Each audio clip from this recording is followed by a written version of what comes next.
Madame, Monsieur, bonsoir et bienvenue dans le 20h de TFM. Dans l'actualité de ce mardi, la prise en charge difficile des malades évacués de l'hôpital de Dantec. Les sites d'accueil sont loin de répondre aux normes selon les malades.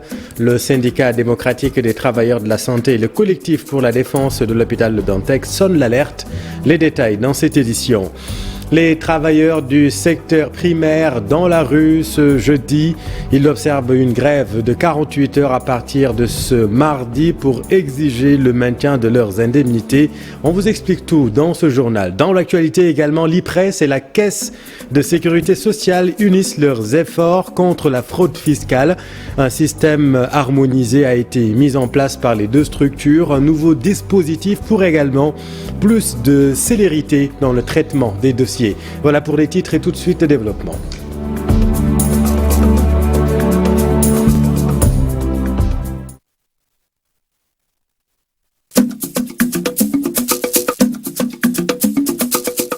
Évacuation de l'hôpital Aristide Le Dantec, c'est un secret de Polichinelle.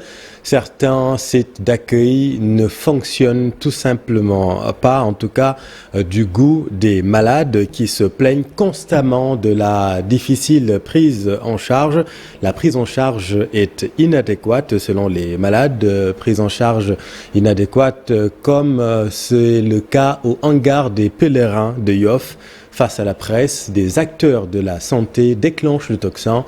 Voilà tout cela avec Aminata Mbarisso et Jafar Abba.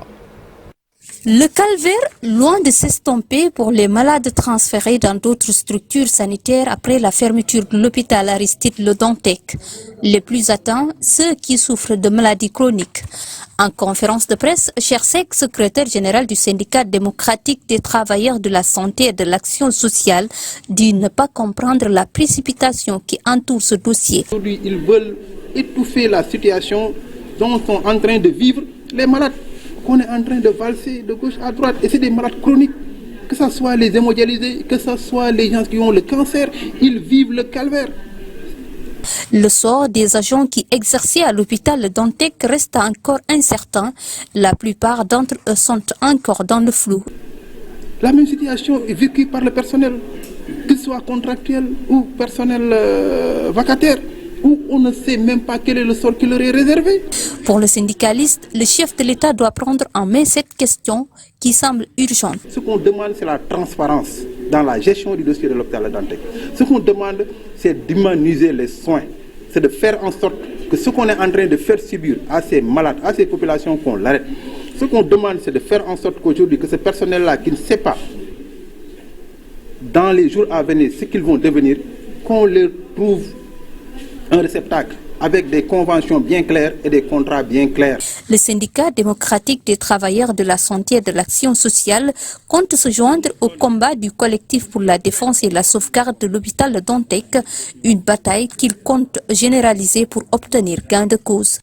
Merci Aminata. Les travailleurs du secteur primaire dans la rue ce jeudi 20 octobre, une marche pour exiger le maintien de leurs indemnités. Ils décrètent une grève de 48 heures dès ce mardi. L'intersyndicale qui regroupe les travailleurs des ministères de l'agriculture, des pêches et de l'élevage doit rencontrer le ministre de la fonction publique ce mercredi, une première depuis le début du mot d'ordre de grève. Leur porte-parole Chérif Sambou avec Abdou Diouf Diagne. Le point principal, c'est la restauration des indemnités qui nous sont ôtées en ce moment. Et peut-être même maintenant, voir dans la mesure du possible à travers ces négociations, la généralisation de 12% pour 12% des membres des agents de la fonction publique qui n'ont pas bénéficié encore de l'indemnité de logement. Ça, vraiment, c'est une exigence qu'on va porter aussi pour la génération de l'indemnité de logement. Dans notre plan d'action aujourd'hui, au-delà de ces 48 heures de grève, nous sommes en train de préparer une marche prévue le jeudi. Je pense que la demande a été introduite depuis vendredi. Et nous espérons qu'on ait une autorisation pour vraiment marcher pacifiquement et donner un message à la population par rapport à ce mouvement de grève qui, je le reconnais aujourd'hui, a impacté la population et beaucoup d'usagers et beaucoup d'hommes d'affaires par rapport à nos différents secteurs. Nous avons le droit d'être inquiets, mais nous avons espoir. Nous avons espoir parce qu'on a discuté avec certaines autorités dans ce pays qui nous ont demandé de leur permettre de faire une certaine médiation. Déjà, c'est heureux déjà que le gouvernement ait pu appeler à négocier à travers le ministère de la fonction publique, qui est le ministère utilisateur, employeur de l'État. je pense qu'on pourrait avoir une surroi. Nous avons vraiment bonne foi que peut-être la situation se décantera à ce niveau. Les femmes travailleuses du Sénégal réclament la promulgation de la loi portant protection de la maternité. Elles veulent aussi la mise en place d'un observatoire de la non-discrimination en milieu de travail. Des préoccupations soulevées à Diourbel lors de la mise en place du réseau des femmes travailleuses du Sénégal. Antenne Diourbel, voyons tout cela avec Babacar Diouf et Nongonjaï. Les femmes en entreprise sont souvent confinées dans une zone de non-droit. Leur statut de femme ne semble pas jouer à leur faveur, constate Fatou Bintou Yafa. Elle est la présidente du réseau des femmes travailleurs du Sénégal. Nous avons eu une loi ici au Sénégal, une loi qui protège la femme et nous nous sommes rendus compte dans le cadre de la discrimination. C'est à cause de nos maternités qu'on ne peut pas accéder à certains postes.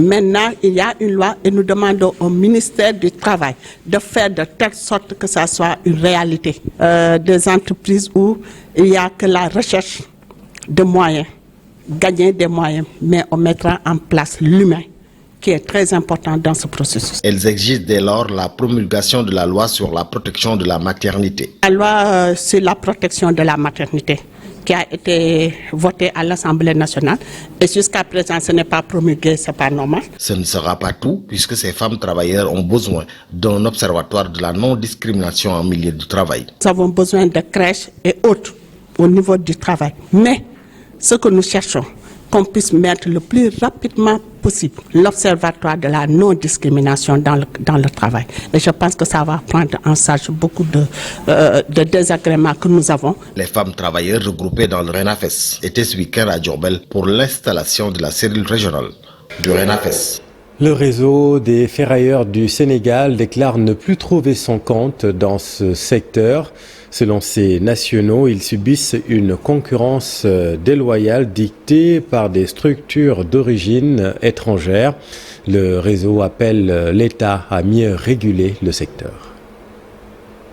Et là, à côté de nous, donc, nous alertons et nous demandons à M. Abdou Karim Fofana de prendre toutes ses responsabilités afin de remédier à ce problème. Et au-delà de l'exportation, qu'est-ce que vous réclamez également? Oui, nous avions des partenaires hier qu'on appelle aujourd'hui les Indiens, les exportateurs. Ils avaient de grands dépôts et ils attendaient là-bas qu'on les livre de la ferraille. Mais aujourd'hui, ils ont une habitude, ils viennent à côté des dépôts sénégalais. Ils ouvrent de petits dépôts comme les sénégalais à côté d'eux, en train d'acheter à un prix supérieur. Si le Sénégalais achète à 100 francs, eux ils achètent à 150. Si le Sénégalais achète à 200, eux ils achètent à 250. Et nous n'avons pas la même capacité financière. Ça risque de poser problème parce que ça risque aux Sénégalais de fermer boutique. C'est pour cela aussi que nous lançons cet appel à M. le ministre Abdou Karim Fofana de prendre des solutions radicales en faire ça parce que nous n'allons pas accepter que cette situation perdure. Voilà. Vous avez organisé un sitting et la suite sera quoi? Non, nous avons organisé un sitting pour alerter uniquement pour voir la réaction de notre ministre, pour voir quelle sera sa réaction. Et je pense que notre message ne tombera pas dans l'oreille d'un sourd. Le paiement intégral de la superficie de leur foncier à un prix considérable, la prise en charge des locataires au prix initial du contrat qui date de 2016, c'est ce que réclame le collectif des impactés des travaux de l'élargissement de la route des Niayes en 2x2 voies. Pour se faire entendre, ils ont battu le pavé très déterminé. Ces impactés réclament un site de recasement et menacent de paralyser le train express régional si leurs recommandations ne sont pas satisfaites. Leur porte-parole avec Abdoulaye. Exposer et examiner la situation de pénurie d'eau qui a perturbé le lycée depuis plus de 2 mois.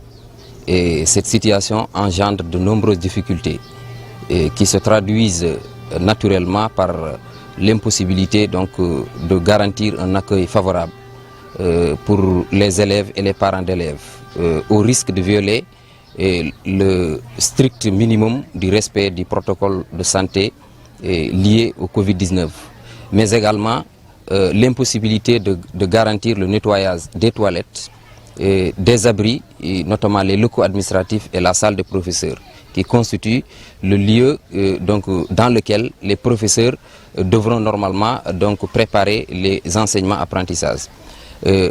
À travers cette situation, nous avons tenu une assemblée générale hier.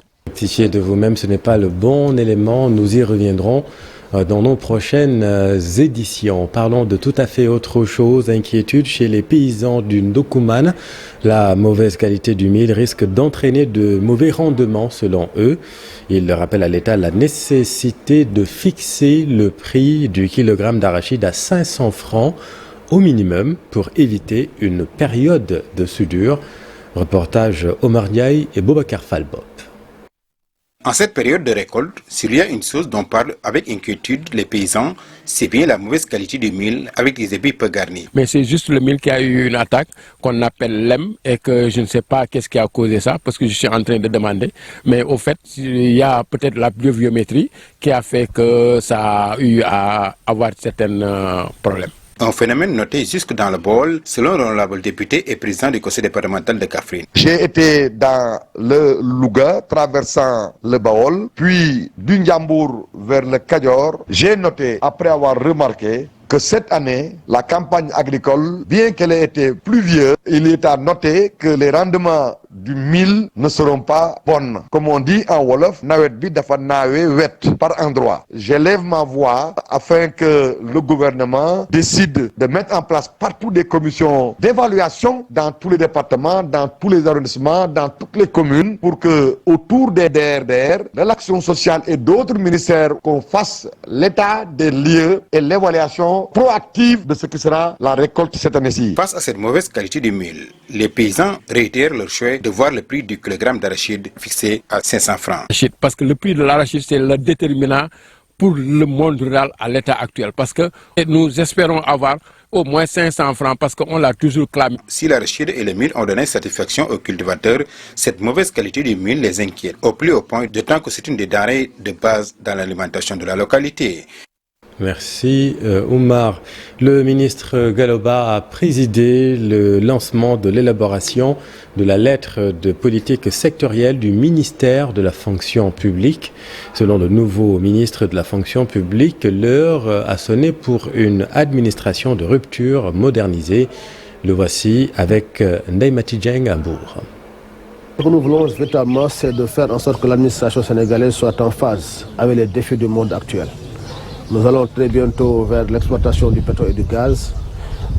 Des défis sont énormes. Les conflits au niveau mondial également sont au niveau du contexte permettent de déterminer une administration qui doit se reposer sur elle-même, sur la base des compétences, mais également sur des agents dévoués et motivés. Nous allons vers des réformes importantes. D'abord, il va falloir que nous revoyions le droit de la fonction publique pour l'adapter aux exigences du monde professionnel actuel. Nous allons également vers la dématérialisation des procédures, actualiser toutes les procédures pour les mettre en phase avec les attentes du président de la République. Nous avons déjà eu le premier forum de l'administration avec en corollaire le programme, le PAMA, qui est chargé de moderniser l'administration, et toutes ces réformes-là doivent être menées dans les prochaines années pour que notre administration soit en mesure de répondre aux exigences des entreprises, mais également aux exigences des acteurs publics et de nos concitoyens. Lutte contre la fraude fiscale, la Caisse de sécurité sociale et l'IPRES conjuguent leurs efforts. Les deux structures viennent de mettre sur pied un système harmonisé. Ce nouveau dispositif va également apporter de la célérité dans le traitement des dossiers compte rendu. Fatou Bintou Conté. Et la Caisse de sécurité sociale vient de mettre sur pied un système de modernisation et d'harmonisation de leur système informatique. Il s'agit d'une véritable révolution numérique, d'une innovation majeure. Aujourd'hui, on a une immatriculation commune. On a un recouvrement commun et tout cela crée des synergies très fortes entre nos deux institutions. Avec ce système de numérisation des données, la fraude fiscale va devenir un mauvais souvenir. Il y avait des gens qui étaient immatriculés à la caisse et qui ne l'étaient pas à l'IPRES parce qu'à la caisse, il s'agissait de toucher des prestations familiales. Vous pouviez voir à l'époque des phénomènes assez curieux, comme des femmes qui pouvaient accoucher 2 ou 3 fois dans l'année. Donc ça veut dire que c'est véritablement de la fraude sociale.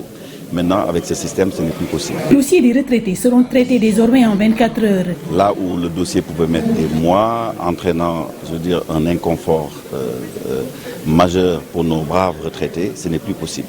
Maintenant, le système permet de faire en sorte qu'un dossier de retraite soit traité en 24 heures. C'est le défi du paiement à la ligne qui n'attend que l'aval du chef de l'État. Que le président aille encore plus loin en signant le décret qui va permettre le paiement en ligne et donc qui va permettre en vérité de gagner là aussi, n'est-ce pas, en opérationnalité. Un changement dans le mode de paiement qui agrée les retraités, ils y trouvent leur compte. Moi, je ne fais que donner un certificat de satisfaction. Parce que je viens de participer à un atelier vraiment qui donne satisfaction à tous les retraités de l'IPRES. Parce que d'abord, la récupération des pertes en paiement, surtout on paye des gens qui étaient déjà décédés, mais les cartes biométriques viennent de signaler qu'il y a des centaines et des centaines de millions qu'on a récupérés à l'avantage quand même des retraités. L'exploitation du pétrole doit profiter aux femmes et aux filles. Une partie des retombées doit être investie dans les secteurs de la santé et de l'éducation pour améliorer les conditions des femmes et des filles du monde rural surtout. Les entreprises pétrolières et les autorités sont ainsi interpellées. L'ONG Alliance des acteurs et des métiers des énergies a initié un atelier dans la commune de Palmarin sur les enjeux genre et énergie renouvelable. Compte rendu de l'atelier Aminata Goudjabi et Abdou Karim Pey. C'est une sensibilisation à l'endroit des autorités municipales de Palmarin. Les femmes et les filles doivent tirer profit des retombées du pétrole et du gaz découverts au Sénégal. La commune de Palmarin est non loin du site de Sangomar et l'exploitation du pétrole va impacter les populations, selon la coordonnatrice de la campagne Deliver for Good qui milite en faveur de l'autonomisation des femmes et des filles. Palmarin, comme toutes les autres régions où le pétrole va être exploité en 2023, et ce sont des communautés qui doivent déjà à présent comprendre l'implication qu'elles doivent avoir dans la gestion du pétrole et du gaz. Ce qui nous importe ici, c'est les futures retombées qui vont être tirées. Certains experts vous diront 600 milliards par année. Comment ces 600 milliards-là sont distribués? Comment elles profitent aux femmes et aux filles? Dans les îles du Saloum, certaines femmes accèdent encore difficilement aux soins de santé faute de structures sanitaires adéquates. L'état de certaines écoles empêche également les filles de s'épanouir. Les entreprises pétrolières sont invitées à y trouver des solutions. Les ressources naturelles appartiennent au peuple, c'est ce que nous dit l'article 25 de la Constitution sénégalaise. Mais non, il est important que les collectivités territoriales, à travers les responsabilités et les compétences décentralisées, que sont la santé et l'éducation, puissent dire et vraiment soutenir le plaidoyer pour injecter des fonds assez conséquents en faveur de l'autonomisation économique des femmes et des filles. Aujourd'hui, le secteur de la santé souffre énormément. Le secteur de l'éducation, n'en parlons pas. On a vraiment atteint des résultats assez importants, assez encourageants dans la promotion de l'éducation des filles, mais le maintien reste encore une problématique. Le renforcement de la résilience des femmes et des filles pour la promotion de leur accès aux énergies renouvelables a fait l'objet d'un atelier à Palmarin, une activité initiée par l'ONG Alliance des acteurs et métiers de l'énergie au Sénégal, AMES. Tout le monde sait que Palmarin renferme aujourd'hui une réserve naturelle communautaire, mais également une aire marine protégée. En plus de cela, il y a les champs pétroliers qui est à côté ici de Palmarin. Et c'est tous ces enjeux-là qui ont fait que nous avons porté notre choix au niveau de Palmarin. Le plaidoyer et la sensibilisation vont se poursuivre dans d'autres régions du Sénégal. Le résultat recherché est de pousser les autorités à impliquer les femmes et surtout celles du monde rural dans l'exploitation des ressources extractives. Et puis dans l'actualité sportive, Sadio Mané, deuxième meilleur joueur au monde. Ce classement au Ballon d'Or honore la formation sénégalaise et c'est de bon augure pour la suite, cher Sadibou Diarra.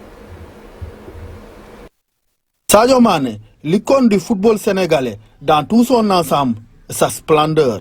L'attaquant international de 30 ans, né et formé au Sénégal, sublime la qualité de la formation au pays de la terre. La fierté, c'est surtout la fierté des Sénégalais, surtout des entraîneurs nationaux, mais des dirigeants également aussi, pour avoir fait. Et d'autres qui vont suivre.